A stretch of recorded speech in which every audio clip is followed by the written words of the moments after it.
آیت مقدسہ تلاوت کی ہے، وَلَا تَقُولُوا لِمَن يُقْتَلُ فِي سَبِيلِ اللَّهِ أَمْوَاتٌ بَلْ أَحْيَاءٌ وَلَٰكِن لَّا تَشْعُرُونَ۔ مسلسل آپ تقریباً 10 روز سے سنتے چلے آ رہے ہیں، اللہ کے راستے میں مارا جانے والا مرتا نہیں ہے بلکہ زندگی جاویدہ پا جایا کرتا ہے۔ حضرات گرامی، چند منٹ میں شہید کی بات بھی بتا دوں اور آپ شہید کے مرتبے کو بھی بتا دوں اور آپ کے مرتبے کو بھی بتا دینا چاہتا ہوں۔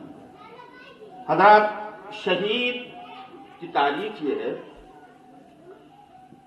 کہ جو شخص سب کچھ رضائے مولا کے لیے، یعنی اپنی عزیز ترین جان کو رب کے نام پہ وقف کر دے، وہ شہید کہلاتا ہے۔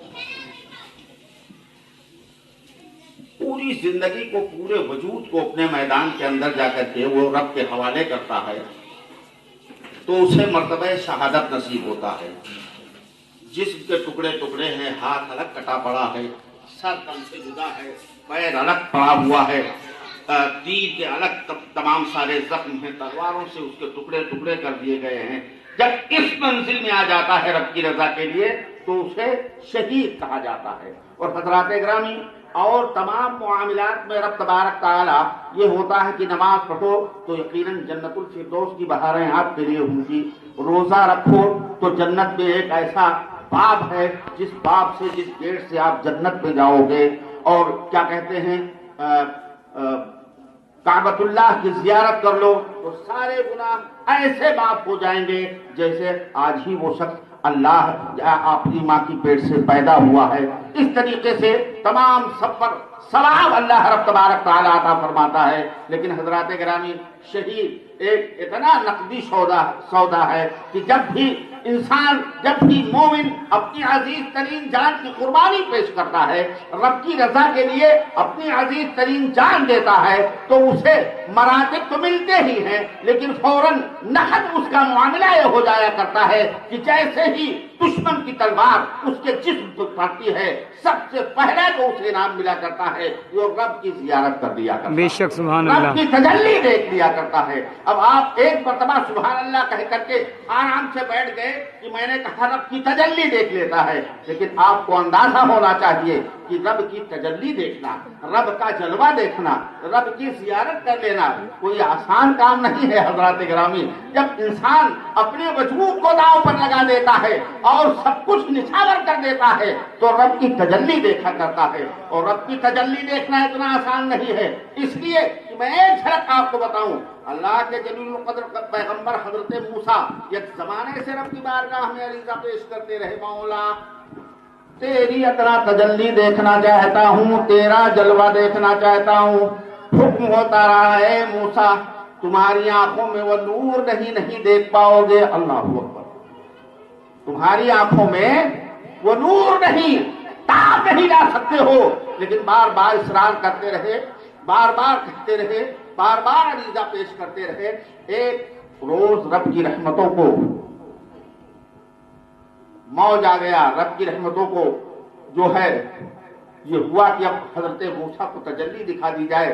جیسے اللہ کے رب کی بارگاہ میں، اللہ کی بارگاہ میں عریضہ پیش کی، مولا تیری ادنا تجلی دیکھنا چاہتا ہوں۔ رب کا حکم ہوا موسیٰ زمین کی پستی کو چھوڑو، کوہ طور کی بلندی پر آ جاؤ، آج رب کا جلوہ دیکھ لو۔ اللہ اکبر، بہت تڑپ کر سبحان اللہ، آج دیکھو رب کا جلوہ۔ اللہ کے جلیل القدر پیغمبر حضرت موسیٰ زمین پر نہیں، کوہ طور جیسے عظیم الشان پہاڑ پر جاتے ہیں اور وہاں پر رب ایسی تجلی ڈالتا ہے، کیسی تجلی ڈالتا ہے تو فقہاء لکھتے ہیں 70,000 حجابات کے اندر سے سوئی کے ناکے کے برابر رب تبارک تعالی جب اپنا ادنا تجلی کو جیسے عظیم الشان پہاڑ پر ڈالتا ہے تو موسیٰ جیسا جلیل القدر پیغمبر اس کی تاب نہیں لا پاتے ہیں، غشی تاری ہو جاتی ہے، زمین پر تشریف لے آتے ہیں۔ حضرات گرامی، شہید کے جسم پر دشمن کی تلوار چلی، رب کی تجلی دیکھا، موسیٰ جیسا جلیل القدر پیغمبر 70,000 پردے کے اندر سے سوئی کے ناکے کے برابر رب نے اپنی تجلی ڈالی تو موسیٰ کی آنکھیں خیرہ ہو گئی، بے ہوش ہو کر زمین پر آ گئے اور جب ہوش میں آئے تو حکم ربی ہوا ہے موسیٰ اب بے پردہ گھر نہیں جا سکتے ہو، پردہ کر کے گھر لاؤ۔ اے رب تبارک تعالیٰ آخر ایسا کیوں؟ اس لیے کہ تمہاری آنکھوں میں اتنا نور آ گیا ہے، اتنا نور آ گیا ہے کہ اے موسیٰ اب جب کوئی تمہاری آنکھوں کو دیکھ لے گا اس کی بینائی چلی جائے گی۔ اللہ اللہ اللہ اللہ کے جلیل القدر پیغمبر نے اب آنکھ پہ پٹی باندھی، پردہ کیا اور پردہ کرنے کے بعد گھر پہنچے۔ اب ظاہر سی بات ہے جو کوئی آدمی نقاب لگا کر یا آنکھ میں پٹی باندھ کر گھر پہنچے گا تو گھر والے کیا کہیں گے؟ حضرت صفورہ آپ کی اہلیہ نے جب دیکھا تو مسکرائی، اے اللہ کے جلیل القدر پیغمبر پردہ اور مجھ سے آپ کر رہے ہیں؟ کہا اے صفورہ اس کے بارے میں نہ پوچھو، اسے پردے ہی میں رہنے دو۔ اب ظاہر سی بات ہے عورتوں کا معاملہ کہا نہیں، اے اللہ کے نبی اب یہ تو بتائیے کہ مجھ سے آپ چہرہ چھپا رہے ہیں، معاملہ کیا ہے؟ کہا اے صفورہ یک زمانے سے میں رب کی تجلی دیکھنا کا خواہش مند تھا، بار بار رب کی بارگاہ میں عریضہ پیش کرتا تھا، مولا تیری تجلی دیکھنا چاہتا ہوں۔ آج رب نے کوہ طور پر بلا کر کے مجھے وہ تجلی دکھا دی ہے اور حکم ہوا ہے کہ اے موسیٰ تمہاری آنکھوں میں اتنا نور آ گیا ہے کہ اگر تمہاری آنکھوں کی کوئی زیارت کر لے گا تو اس کی آنکھوں کا نور چلا جائے گا۔ تو اے موسیٰ آپ بالکل پٹی ہی بندی رہنے دو، اے صفورہ اب اس کو دیکھو نا۔ لیکن حضرات گرامی ہمارے آپ کے گھر کی عورتیں نہیں تھی، ایک نبی کی اہلیہ تھی، ارشاد فرماتی ہیں اے اللہ کے مقدس نبی، اے شریک حیات آپ نے جس پیاری آنکھوں سے کوہ طور پر رب کی تجلی ملاحظہ کی ہے ذرا ہمیں بھی ان آنکھوں کی زیارت تو کروا دیجیے۔ اللہ اللہ حضرات گرامی اللہ کے نبی فرماتے ہیں موسیٰ ایسا نہ کرو، اگر میری آنکھوں کو دیکھ لو کہ تمہاری آنکھوں کا نور چلا گیا تو پھر میرا کیا ہوگا؟ بہرکیف اسی طرح کشمکش بات چلتی رہی۔ آخرکار حضرت موسیٰ یوں تیار ہوئے کہ اے صفورہ ایسا کرو ایک آنکھ بند کر لو، ایک آنکھ سے زیارت کر لو، ایک کی روشنی چلی جائے گی تو دوسری سے کام چلتا رہے گا۔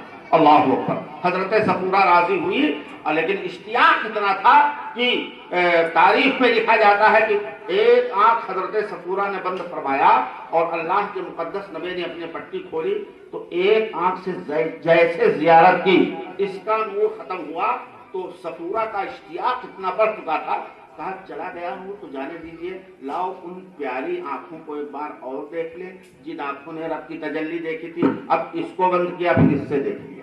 اب تھوڑی دیر کے بعد میں اب صفورہ یہی کرتی رہی کہ ایک بند کرتی دوسرے سے دیکھتی، ایک بند کرتی دوسرے سے دیکھتی رہی۔ تھوڑی دیر کے بعد دیکھتے دیکھتے حضرت صفورہ فرماتی ہیں اے اللہ کے مقدس نبی، اے حضرت موسیٰ علیہ السلام خوشخبری ہو کہ میری دونوں آنکھوں میں اب اتنا نور آ گیا ہے کہ اس سے پہلے میری آنکھوں میں اتنا نور کبھی تھا ہی نہیں۔ اللہ حضرات گرامی اب نور آ گیا۔ میں عرض کر رہا تھا کہ شہید جب اپنے پورے وجود کو رب کے نام پر فنا کر دے تو اسے کیا ملتا ہے؟ رب کی زیارت نصیب ہوتی ہے، وہ شہید کہلاتا ہے۔ موسیٰ جیسا جلیل القدر پیغمبر بار بار اصرار کرے، عریضہ پیش کرے، مولا تیری ادنا تجلی دیکھنا چاہتا ہوں، تب جا کر بلا کر کوہ طور پر 70,000 حجابات کے اندر سے سوئی کے ناکے کے برابر رب اپنی تجلی ڈالے تو موسیٰ جیسے نبی برداشت نہ کر پائے۔ لیکن حضرات ذرا ہاتھ رکھ کے سوچئے، آؤ اپنے نبی کے پیغام کو آپ کے سامنے رکھتا ہوں۔ میرے نبی ارشاد فرماتے ہیں میرا وہ امتی جس نے رمضان المبارک کے روزے رکھے ہیں، اللہ کے رضا کے لیے بھوکا رہا ہے، پانی موجود ہوتے ہوئے منہ کو نہیں لگایا ہے، کھانا پر قدرت رکھتے ہوئے نہیں کھایا ہے، تو میرے نبی ارشاد فرماتے ہیں اپنی انگلیوں کو یوں اٹھا کر کہ میرا وہ امتی رب کی زیارت کتنے قریب سے کرے گا اور کرتا چلا جائے گا، اس کی پلک بھی نہیں جھپکے گی، رب کو دیکھتا چلا جائے گا۔ حضرات گرامی یہ ہمارا اور آپ کا نصیبہ ہے۔ حضرات گرامی تو مجھے پہلے دے دیا جائے کہ یہ شہید جو رب کی رضا کے لیے امام علی مقام رضی اللہ تعالیٰ عنہ نے جو ہے دین کی بقا کے لیے کربلا کے نینوان کربلا کے میدان میں اپنی عزیز ترین جان اور اپنے خاندان والوں کی قربانی پیش کرا دی۔ حضرات گرامی وہ صرف اور صرف تحفظ دین کے لیے، دین کی حفاظت کے لیے، لہذا مسلمانوں وہاں دین کے حفاظت کے لیے جو ہے اپنے عزیز ترین سر کو کٹایا جا رہا تھا، خاندان لٹایا جا رہا تھا۔ یہاں خاندان لٹانے کی ضرورت نہیں ہے، 5 وقتہ نماز پڑھنے کی ضرورت ہے، اہل بیت سے محبت کرنے کی ضرورت ہے، ان کی جو ہے سیرت پر چلنے کی ضرورت ہے، اور انہی کے بتائے ہوئے اصولوں پر عمل کرنے کی ضرورت ہے۔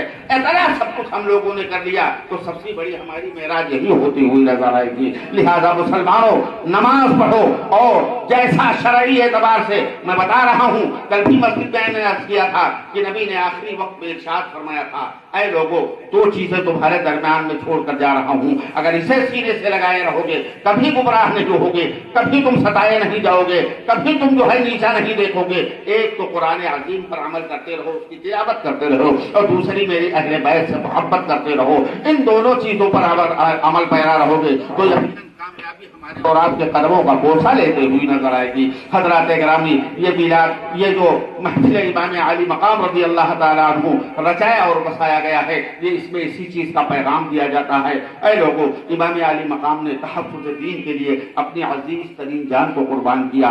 ہم ان کے غلام ہیں، ہم ان کے غلاموں کے غلاموں کے غلام ہیں۔ حضرات، ہمیں انہی کی سیرت پر عمل کرنی ہے۔ اللہ رب تبارک تعالیٰ ہم سب کو امام عالی مقام سے سچی اور پکی محبت کرنے کی توفیق عطا فرمائے، اور ان کا صدقہ، امام عالی مقام کے خون کا صدقہ ہم سب غریبوں کو اللہ رب تبارک تعالیٰ عطا فرمائے۔ میرے بیان کرنے میں اگر کسی قسم کی کمی کوتاہی ہو گئی ہے تو رب تبارک تعالیٰ اسے معاف فرمائے۔ استغفر اللہ ربی من کل ذنب واتوب الیہ وما علینا الا البلاغ وآخر دعوانا ان الحمد للہ رب العالمین والسلام علی من اتبع الہدی۔ کھڑے ہو جائیے، صلاۃ والسلام۔